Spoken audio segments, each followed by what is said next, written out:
दोस्तों नमस्कार। आज की ये क्लास ईवीएस पेडागॉजी से संबंधित है।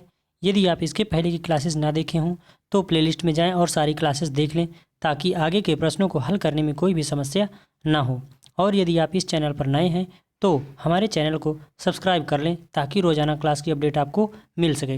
दोस्तों आइए आज की क्लास हम लोग स्टार्ट करते हैं। तो आज की क्लास 28 क्वेश्चन से स्टार्ट करते हैं। 27 तक हम पिछली क्लास में बातें कर चुके हैं। तो 28 क्वेश्चन में कहा गया है, कक्षा में शिक्षक मलेरिया से रोकथाम का उपाय बताता है, यानी कि उपाय बताता है जिसमें वह बताता है कि सबके मूल में मच्छर हैं। ऐसे में मच्छरों से होने वाले रोगों की रोकथाम के लिए क्या उपाय बेहतर होगा, आप बताइए।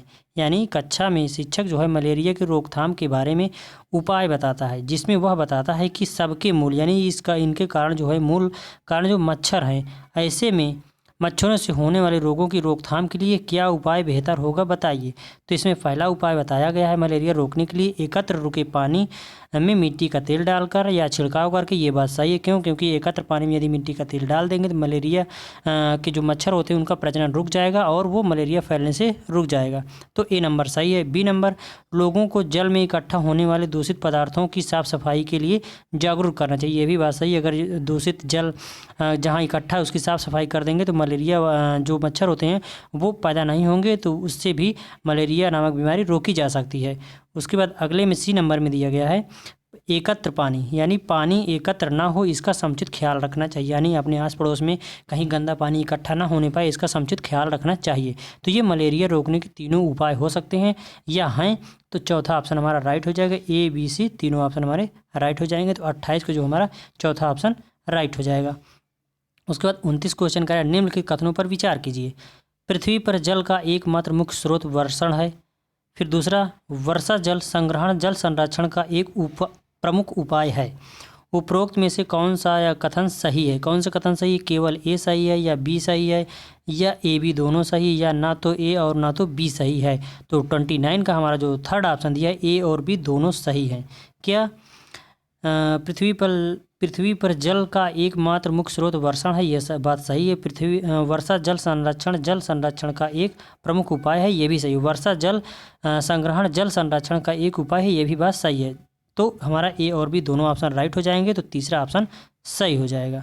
उसके बाद तीसवां क्वेश्चन कह रहा है, भूमिगत जल स्तर को उसके प्राकृतिक स्तर पर पुनः लाने के लिए निम्नलिखित में से कौन सा उपाय सर्वदा उचित होता है? तो कौन सा उपाय हमेशा उचित होगा, इसको हमको बताना है। तो पहला ऑप्शन दिया गया है, प्रारंभिक फसलों का उगाया जाना, यानी पारंपरिक फसलों का उगाया जाना, या धान और गन्ने के उगाने का क्षेत्रफल बढ़ाया जाना, या पताल तोड़ कुओं का निर्माण करना, या फिर औद्योगिकरण को बढ़ावा दिया जाना। तो 30 का ऑप्शन जो हमारा दिया गया है, भूमिगत जल स्तर को उसके प्राकृतिक स्तर पर पुनः लाने के लिए निम्नलिखित में से कौन सा उपाय सर्वदा उचित होगा? तो जो तीसरा नंबर दिया गया है, पताल तोड़ कुओं का अधिक निर्माण किया जाएगा, जिससे जैसे कुओं का निर्माण किया जाएगा तो बारिश का जो पानी होता है यहीं इस पे भर जाएगा, तो हमारा इस कुएं के माध्यम से छन छन के पानी भूमिगत जल जाकर स्तर को बढ़ाएगा। तो ये क्या हो जाएगा? तो प्राकृतिक स्तर पुनः लाने के लिए भूमिगत जल का जो प्राकृतिक स्तर पुराने समय जितना लाने के लिए वो सबसे ज़्यादा उपयोग होगा। क्या? पताल तोड़ कुओं का अधिक से अधिक निर्माण किया जाना। तो 30 का हमारा तीसरा ऑप्शन राइट हो जाएगा। उसके बाद 31वां क्वेश्चन, जल संरक्षण को बढ़ावा देने के लिए क्या करना चाहिए? जल संरक्षण को बढ़ावा देने के लिए पहला, कम उपयोग, पुनः उपयोग, या फिर पुनः चक्रण, या फिर ये सभी। तो जल संरक्षण को बढ़ावा देने के लिए क्या करना चाहिए? कम उपयोग, यानी जितना हमको ज़रूरत हो उतना ही उपयोग करना चाहिए। पानी ज़्यादा ख़राब नहीं करना चाहिए, तो कम उपयोग करना चाहिए। पुनः उपयोग, यानी बार बार उसको फिल्टराइजेशन करके बार बार उसको उपयोग करना चाहिए। पुनः चक्रण और रिसाइकिल के थ्रू पानी का कम उपयोग भी करना चाहिए और पुनः उपयोग करना चाहिए और पुनः चक्रण करना चाहिए। तो इससे जो है जल संरक्षण को बढ़ावा दिया जा सकता है, जल संरक्षण किया जा सकता है। तो 31 का हमारा चौथा ऑप्शन राइट हो जाएगा। चौथा ऑप्शन में ये सभी दिया गया है, तो 31 का चौथा ऑप्शन हमारा राइट हो जाएगा। उसके बाद 32 क्वेश्चन, विश्व जल दिवस कब मनाया जाता है? विश्व जल दिवस कब मनाया जाता है? पहला ऑप्शन 22 मार्च, दूसरा ऑप्शन 21 सितंबर, तीसरा ऑप्शन 13 जनवरी, चौथा ऑप्शन 5 जून। तो विश्व जल दिवस जो होता है दोस्तों 22 मार्च को मनाया जाता है। तो हमारा 32 का पहला ऑप्शन राइट हो जाएगा। 32 का पहला ऑप्शन राइट हो जाएगा। उसके बाद 33 क्वेश्चन, 33 भीम संघ के विषय में कौन सा कथन सत्य है, यानी भीमा संघ में जो एनसीईआरटी से संबंधित है वो कौन सा कथन सत्य है। यह जल संरक्षण से जुड़ी एक संस्था है या इसका संचालन बच्चों द्वारा किया जाता है, यह संस्था कर्नाटक में कार्यरत है। तो कौन सा कथन सही है, तो 33 में आप आंसर बता सकते हैं कौन सा ऑप्शन सही है। तो इसमें ऑप्शन देखते हैं, ए बी सही है या ए सी सही है या बी सी सही है या फिर ए बी सी तीनों सही हैं। तो भीम संघ के विषय में कौन सा कथन सही, यह जल संरक्षण से जुड़ी एक संस्था है, ये भी बात सही है। इसका संचालन बच्चों द्वारा किया गया था या किया जाता है, तो ये भी बात सही है। सी यह संस्था कर्नाटक राज्य में कार्यरत है, हाँ ये संस्था जो है भीमा संघ जो है कर्नाटक राज्य में स्थित है या कार्यरत है। तो तीनों हमारा ऑप्शन सही हो जाएगा। तो चौथा ऑप्शन इसमें दिया गया है ए बी सी तीनों, तो चौथा ऑप्शन हमारा राइट हो जाएगा। 33 का चौथा ऑप्शन हमारा राइट हो जाएगा। उसके बाद 34 क्या कह रहा है, जल पुरुष के नाम से प्रसिद्ध राजेंद्र सिंह का संबंध किस संस्था से है, यानी वाटरमैन जो बोले जाते हैं, जल पुरुष के नाम से प्रसिद्ध राजेंद्र सिंह का संबंध किस संस्था से है। तरुण भारत संघ पहला ऑप्शन, दूसरा ऑप्शन चिपको आंदोलन, तीसरा ऑप्शन भीमा संघ, चौथा ऑप्शन उपरोक्त में से सभी। तो जल पुरुष के नाम से जो प्रसिद्ध जो डॉक्टर राजेंद्र सिंह हैं का संबंध किस संस्था से है, तो राजेंद्र सिंह का संबंध जो है तरुण भारत संघ से है। तो 34 का हमारा पहला ऑप्शन राइट हो जाएगा। उसके बाद यहाँ से दोस्तों विगत प्रश्न जो पिछले सीटेट एग्जाम में आए हुए हैं, तो ये प्रश्न हैं, तो कैसे कैसे आए इनको हम लोग भी देखते हैं। 35 क्वेश्चन कह रहा है क्वथन यानी उबलना और वाष्पीकृत में अंतर है, यानी उबलना और वाष्पीकृत में क्या अंतर है, इसको हमको बताना है। तो क्वथन और वाष्पीकृत में क्या अंतर है, पहला ऑप्शन दिया गया है क्वथन से द्रव का आयतन कम हो जाता है जबकि वाष्पीकृत से नहीं, या क्वथन में द्रव से वाष्प में परिवर्तन देखा जा सकता है जबकि वाष्पीकृत देखा नहीं जा सकता। तीसरा, क्वथन से जल की अवस्था बदल जाती है जबकि वाष्पीकृत से नहीं, या चौथा, वाष्पीकृत किसी भी तापमान पर हो सकता है जबकि क्वथन नहीं। तो हमारा जो राइट आंसर हो जाएगा उबलना और वाष्पीकृत में जो मेन अंतर है ये है चौथा ऑप्शन, वाष्पीकृत किसी भी तापमान पर हो सकता है लेकिन क्वथन नहीं। यानी क्वथन के लिए 100 उबलने के लिए पानी 100 डिग्री सेंटीग्रेड की आवश्यकता होती है, लेकिन जो वाष्पीकृत होने के लिए कोई टेम्परेचर की आवश्यकता नहीं होती, कितने भी टेम्परेचर पर वाष्पीकृत पानी होता रहता है। तो चौथा ऑप्शन राइट हो जाएगा। तो हमारा 35 का जो है चौथा ऑप्शन राइट हो जाएगा। उसके बाद 36 क्वेश्चन, नींबू साधारण पानी में डूब जाता है लेकिन नमकीन पानी में तैरता रहता है, क्यों? क्योंकि इसमें पहला ऑप्शन दिया गया है नींबू का घनत्व पानी के घनत्व से अधिक होता है, पहला ऑप्शन नींबू का घनत्व पानी के घनत्व से अधिक होता है, दूसरा ऑप्शन नींबू का घनत्व नमकीन पानी में कम हो जाता है, तीसरा ऑप्शन नमकीन पानी का घनत्व साधारण पानी के घनत्व से अधिक होता है, या चौथा ऑप्शन साधारण पानी का घनत्व नमकीन पानी के घनत्व से अधिक होता है। तो किस कारण से नींबू साधारण पानी में डूब जाता है लेकिन नमकीन पानी में तैरता रहता है, यानी इसका कारण क्या है या क्योंकि किस कारण से ये डूब जाता है। तो 36 का जो तीसरा ऑप्शन आप अपना देखिए, नमकीन पानी के घनत्व साधारण पानी के घनत्व से अधिक होता है, इसीलिए उसमें नींबू जो है तैरता रहता है और साधारण पानी में डूब जाता है। तो यही हमारा तीसरा ऑप्शन 36 का तीसरा ऑप्शन हमारा राइट हो जाएगा। उसके बाद 37 क्वेश्चन, रक्त की जांच द्वारा किसकी उपस्थिति में मलेरिया की पहचान की जाती है। रक्त की जांच द्वारा किसकी उपस्थिति में से मलेरिया की पहचान की जाए, यानी रक्त में क्या चीज़ पाया जाता है जिससे मलेरिया नामक बीमारी की पहचान हो जाती है। तो पहला है रक्त में क्षतिग्रस्त यकृत कोशिकाएं होती हैं, या रक्त में मच्छर के लार्वे पाए जाते हैं, या लाल रक्त कोशिकाओं में मच्छर के अंडे, या फिर लाल रक्त कणिकाओं में मलेरिया परजीवी प्लाज्मोडियम। किसके पहचान से पता लगाया जाता है कि इसको मलेरिया नामक बीमारी है या अथवा नहीं।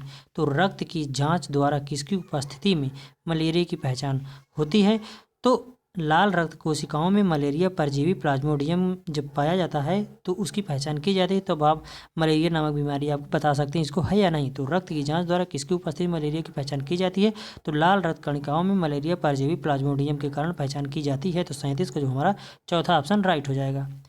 उसके बाद 38 क्वेश्चन, 38वां कह रहा है रेखा की माँ डैश के लिए रोजाना तालाब से लाए पानी में फिटकरी डालती है। किसके लिए जो है रेखा की माँ जो तालाब से पानी लाती है उसमें फिटकरी डालती है। तो पहला ऑप्शन दिया है पानी को रंग रहित करने के लिए, दूसरा हल्के निलंबित अपद्रवों को अवसादित करने के लिए, कठोर जल को मृदु जल में परिवर्तित करने के लिए, या फिर पानी में उपस्थित रोगाणुओं को समाप्त करने के लिए। तो 38 का जो हमारा राइट आंसर हो जाएगा वो क्या हो जाएगा, रेखा की माँ क्या करती है, जो रोजाना तालाब से पानी लेके आती है और उस पानी में क्या करती है, वो फिटकरी डालती है। तो वो किस कारण से किस चीज़ के लिए वो पानी डालती है। तो रेखा की माँ जो होती है हल्के निलंबित अपद्रवों को अवसादित करने के लिए, यानी जो छोटे छोटे निलंबित अपद्रव हैं उसको अवसादित करने के लिए उसमें फिटकरी डालती है। तो 38 का जो हमारा दूसरा ऑप्शन राइट हो जाएगा। 38 का दूसरा ऑप्शन राइट हो जाएगा। उसके बाद 39वां क्वेश्चन कह रहा है, डैश के लिए मछली घर एक्वेरियम में हवा वाला पंप रखा जाता है। यानी किसके कारण जो एक्वेरियम होता है जिसमें मछली पाली जाती है छोटा छोटा, उसमें उसका पंप रखा जाता है, छोटे छोटे पंप रखे जाते हैं, किसके कारण से, पानी को साफ करने के लिए, या जलीय पौधे को अधिक कार्बन डाइऑक्साइड उपलब्ध कराने के लिए, या अधिक ऑक्सीजन को पानी में घुलने देने के लिए, या मछली घर एक्वेरियम को शोभा बढ़ाने के लिए। तो किस कारण से, यानी डैश के लिए मछली घर एक्वेरियम में हवा वाला पंप रखा जाता है, किस कारण के लिए मछली घर या एक्वेरियम में हवा वाला पंप रखा जाता है। तो 39 का थर्ड ऑप्शन देखिए, अधिक ऑक्सीजन को पानी में घुलने देने के लिए उसमें क्या पंप रखा जाता है। क्यों? क्योंकि जब ऑक्सीजन पानी में घुलेगा तो मछलियाँ उसमें जल्दी से मरेंगी नहीं। तो हमारा 39 का तीसरा ऑप्शन राइट हो जाएगा। उसके बाद 40 क्वेश्चन, आरती एक पोस्टर पर एक बीमारी की रोकथाम से संबंधित निम्नलिखित सावधानियां पढ़ती है। क्या? ए नंबर, अपने आसपास पानी को एकत्र ना होने दें। दूसरा, पानी के बर्तनों, कूलरों और टंकियों को साफ रखें। तीसरा यानी सी नंबर कह रहा है, यदि कुछ जगहों पर पानी एकत्र हो जाता है तो मिट्टी के तेल का छिड़काव करें। इसमें पोस्टर का उद्देश्य है डैश के फैलने के विषय में जागरूकता पैदा करने के लिए। तो किसके कारण जागरूकता पैदा करना, इसमें पढ़ने का उद्देश्य क्या है, डेंगू और जापानी मस्तिष्क ज्वर, चेचक और मलेरिया, डेंगू और आई फ्लू, टाइफाइड और हैजा। तो 40 का जो हमारा आंसर हो जाएगा, 40 का जो आंसर दिया गया है डेंगू और जापानी ज्वर, ये पहला ऑप्शन हमारा राइट हो जाएगा। किसके लिए? जो शिक्षिका थी आरती एक पोस्टर पर एक बीमारी की रोकथाम से संबंधित निम्नलिखित सावधानियां पढ़ती थी। तो किसकी सावधानियां हैं ये? अपने आसपास पानी को एकत्र न होने दें, पानी के बर्तनों, कूलरों और टंकियों को साफ रखें, यदि कुछ जगहों पर पानी एकत्र हो तो मिट्टी का तेल का छिड़काव करें। तो इस पोस्टर को पढ़ने का जो किस बारे में जागरूकता पैदा करती है, तो ये डेंगू और मस्तिष्क ज्वर के बारे में जागरूकता पैदा करती है। तो इसके कारण से, क्योंकि गंदे पानी से ही डेंगू मच्छर पैदा होते हैं और मनुष्य लोग बीमार पड़ते हैं। तो पहला ऑप्शन राइट हो जाएगा। उसके बाद 41 क्वेश्चन कह रहा है, पानी के साथ प्रयोग करते हुए ज्योति यह देखती है कि स्टील की खाली कटोरी पानी पर तैरती रहती है या तैरती है, लेकिन लोहे की एक छोटी कील डूब जाती है। इसे डैश तथ्य द्वारा व्याख्यात किया जा सकता है। तो इसमें हम ऑप्शन देखते हैं। पहला ऑप्शन दिया गया है, लौह पानी की तुलना में हल्का है और स्टील पानी की तुलना में भारी है, या स्टील की कटोरी पर लगने वाला बल उसके भार की तुलना में ज़्यादा है जबकि लोहे की कील पर लगने वाला बल उसके भार की तुलना में कम है, या लोहे की कील पर लगने वाला बल उसके भार की तुलना में ज़्यादा है जबकि स्टील की कटोरी पर लगने वाला बल उसकी भार की तुलना में कम है, या फिर चौथा ऑप्शन दिया है, लौह पानी की तुलना में भारी है और स्टील पानी की तुलना में हल्का है। तो 41 का हमारा कौन सा आंसर हो जाएगा? 41 का जो हमारा राइट आंसर है, स्टील की कटोरी पर लगने वाला बल उसके भार की तुलना में ज़्यादा है जबकि लोहे की कील पर लगने वाला बल उसके भार की तुलना में क्या है? कम है। तो हमारा 41 का दूसरा ऑप्शन राइट हो जाएगा। उसके बाद 42, जब एक मछली को पहले से उबले लेकिन कमरे के तापमान पर ठंडे किए गए पानी से भरे एक्वेरियम में डाला जाता है तो वह मर जाती है। ऐसा इसलिए होता है क्योंकि मछली घर यानी एक्वेरियम का पानी कैसे होता है, किस कारण से वो मर जाती है? तो मछली के तैरने के योग्य नहीं है, या ऑक्सीजन रहित है, या मछली द्वारा पीने के योग्य नहीं है, या फिर खनिज रहित है। यानी इसका कहने का मतलब है, जब गर्म पानी को जो है कमरे के तापमान तक ठंडा करके उसमें जब मछली डालते हैं तो मछली मर क्यों जाती है? इसका कारण ये होता है कि जो पानी होता है वो खनिज तत्व रहित हो जाता है, यानी उसमें खनिज तत्व नहीं होते हैं, तो इसी कारण से वो मछली मर जाती है। तो 42 का हमारा फोर्थ ऑप्शन राइट हो जाएगा। उसके बाद तरुण भारत संघ नामक समूह संबंधित है। तरुण भारत संघ नामक समूह किससे संबंधित है? तो इसमें पहला ऑप्शन दिया गया है, पुरानी झीलें पुनः निर्माण करने से, या विशेष रूप से सक्षम बच्चों को सिखाने में मदद करने से, या स्कूलों में दोपहर का पका हुआ भोजन उपलब्ध कराने से, या आर्थिक रूप से कमजोर वर्गों के बच्चों के लिए निःशुल्क कोचिंग कक्षाएं चलवाने से। तो तरुण भारत संघ नामक समूह किस बात से संबंधित है? तरुण भारत संघ जो है पुराने झीलों के पुनः निर्माण से संबंधित है। तो ये देखिए सीटेट नवंबर 2012 में आया हुआ क्वेश्चन है। तरुण भारत संघ जो होता है पुरानी झीलों को पुनः निर्माण से संबंधित है। तो 43 का पहला ऑप्शन राइट हो जाएगा। उसके बाद 44 निम्नलिखित में से रोगों का वह समूह चुनिए जो मच्छरों से फैलता है, यानी ऐसे कौन से रोग का समूह है जो मच्छरों के द्वारा फैलते हैं। तो पहला ऑप्शन है डेंगू, मलेरिया, चिकनगुनिया। दूसरा मलेरिया, हैजा, मियादी बुखार। तीसरा मलेरिया, डेंगू, हैजा। चौथा ऑप्शन मलेरिया, चिकनगुनिया या मियादी बुखार। तो इसमें कौन सा जो एक ग्रुप है जो मलेरिया यानी मच्छरों के से फैलता है? तो इसमें 44 का जो हमारा राइट आंसर हो जाएगा डेंगू, मलेरिया, चिकनगुनिया। ये जो होते हैं तीनों मच्छरों के काटने से होते हैं। तो 44 का हमारा पहला ऑप्शन राइट हो जाएगा। उसके बाद 45 क्वेश्चन कह रहा है उस वैज्ञानिक का क्या नाम है जिसने सर्वप्रथम मच्छर के पेट के अंदर ताक झांक की और यह सिद्ध किया कि मलेरिया मच्छर से फैलता है, तथा इस अनुसंधान के लिए दिसंबर 1902 में चिकित्सा के क्षेत्र में नोबेल पुरस्कार उनको दिया गया। तो कौन से ऐसे वैज्ञानिक हैं जो सर्वप्रथम मच्छर के पेट के अंदर झांके थे या ताक झांक किए थे और यह सिद्ध किया था कि मलेरिया जो है मच्छर से फैलता है या मच्छर के काटने से फैलता है, और इस खोज के लिए उन्हें 1902 ईस्वी में नोबेल पुरस्कार मिला था। तो 45 का पहला ऑप्शन दिया है रोनाल्ड रॉस। दूसरा ऑप्शन चार्ल्स डार्विन। तीसरा ऑप्शन ग्रेगर मेंडल। चौथा ऑप्शन है जॉर्ज मिस्टल। तो वो कौन से वैज्ञानिक थे जो मलेरिया के पेट में सर्वप्रथम ताक झांक की थी और उनको 1902 ईस्वी में नोबेल पुरस्कार मिला था? तो वो हमारे थे जो रोनाल्ड रॉस वैज्ञानिक थे। वो मच्छर के पेट में ताक झांक की थी और यह सिद्ध किया था कि मलेरिया मच्छर के काटने से फैलता है। 1902 ईस्वी में इनको नोबेल पुरस्कार मिला था। तो 45 का पहला ऑप्शन हमारा राइट हो जाएगा। उसके बाद 46 क्वेश्चन रजत ने अपने मित्र से कहा मैं नहीं खेल सकता क्योंकि मुझे बुखार है, मैं कंपकपी, बुखार, सिर दर्द और अंत में पसीना आने के चक्र से गुजरता हूँ। रक्त की जांच के दौरान या जांच के बाद डॉक्टर ने मुझे एक कड़वी दवाई दी। रजत किस रोग से पीड़ित हो सकता है? तो रजत किस रोग से पीड़ित हो सकता है? तो पहला दिया गया है मलेरिया, दूसरा दिया है मियादी बुखार, तीसरा दिया है अतिसार, चौथा दिया है हैजा। तो ये कौन से रोग से ग्रसित हो सकता है?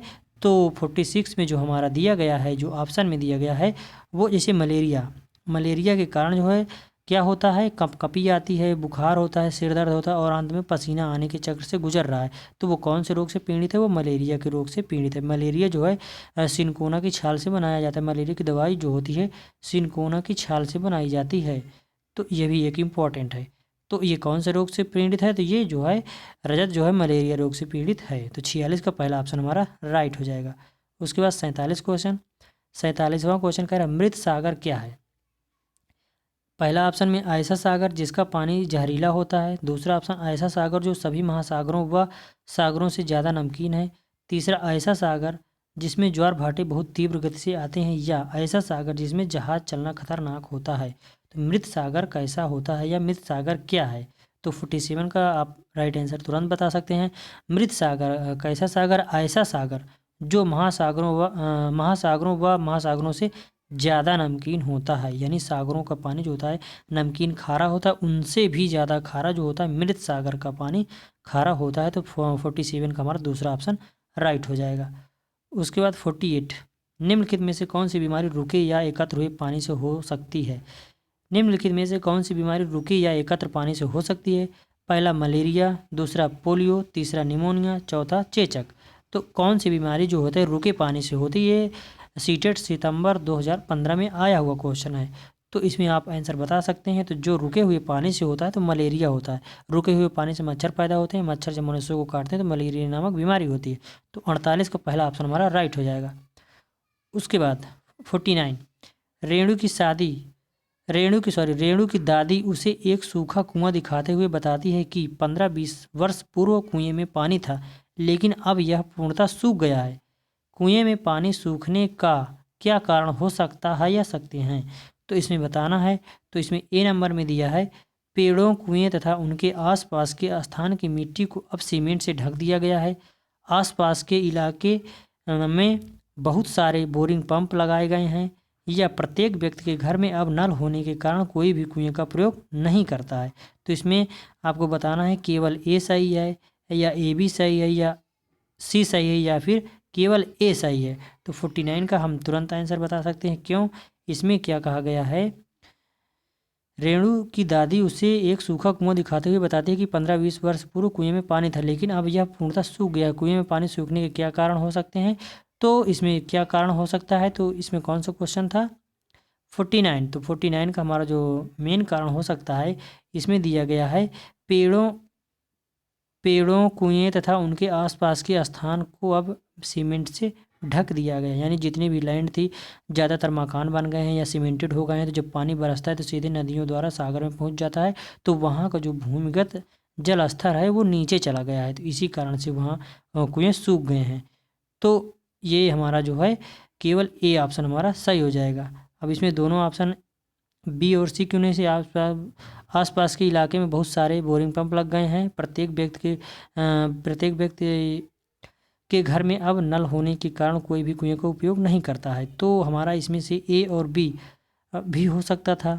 क्यों? क्योंकि इसमें सी भी हो सकता है। तो इसको अभी हम इसको स्किप करते हैं दोस्तों, आगे बढ़ते हैं। हम जब ये आएगा दोबारा तो इसको हम देख लेंगे। तो ये हमारा थोड़ा ऑप्शन इसमें गलत लग रहा है।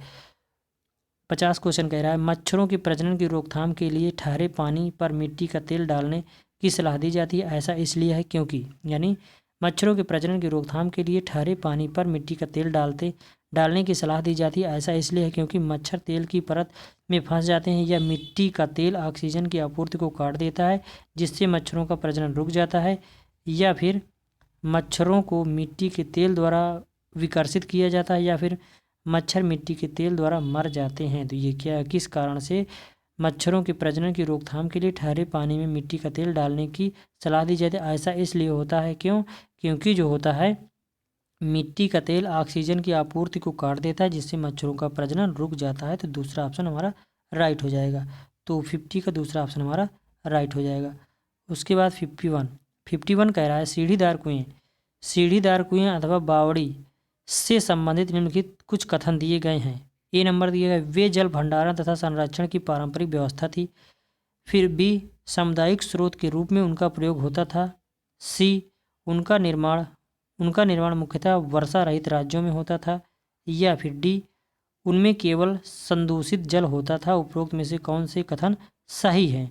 तो कौन से कथन सही हैं? तो जो हमारा दिया गया है 50 में सीढ़ीदार कुएं अथवा बावड़ी से संबंधित निम्नलिखित में से कौन से कथन सही है? तो जो हमारा दिया गया है, ये जो होता है वे जल भंडारण का संरक्षण की एक पारंपरिक व्यवस्था थी, ये बात सही है। सामुदायिक स्रोत के रूप में उनका प्रयोग होता था, ये भी बात सही है।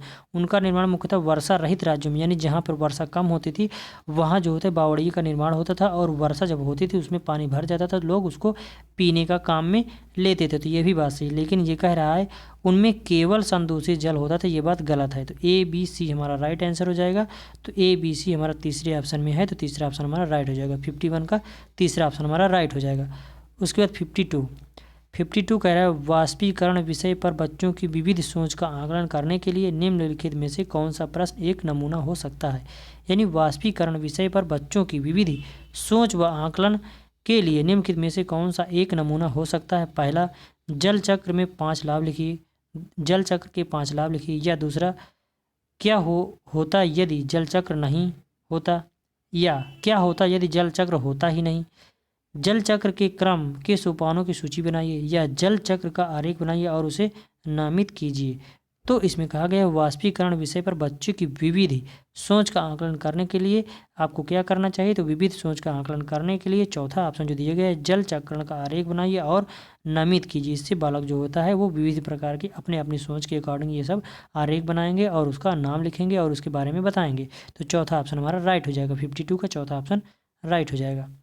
उसके बाद 53, हम सभी पुराने कुओं को देखते हैं और अब सूख गए हैं, यानी जो अब सूख गए हैं। हम सभी पुराने कुओं को देखते हैं जो अब सूख गए हैं। हमारे बुजुर्ग यह कहते हैं कि अब से लगभग 25-30 साल पहले इन कुओं में पानी था, यानी काफ़ी पानी था, परंतु अब ये पूरी तरह से सूख गए हैं। निम्नलिखित में से कुओं के सूखने के संभावित कारणों को चुनिए। तो कौन कौन से संभावित कारण हो सकते हैं जिसके कारण जो है कुएं सूख गए हैं? तो पहला दिया गया है जिन झीलों तालाबों में वर्षा पानी एकत्र होता था अब वहाँ नहीं है। दूसरा, पेड़ों कुओं और आसपास के क्षेत्रों की ज़मीन अब कोलतार सीमेंट से ढक दी गई है।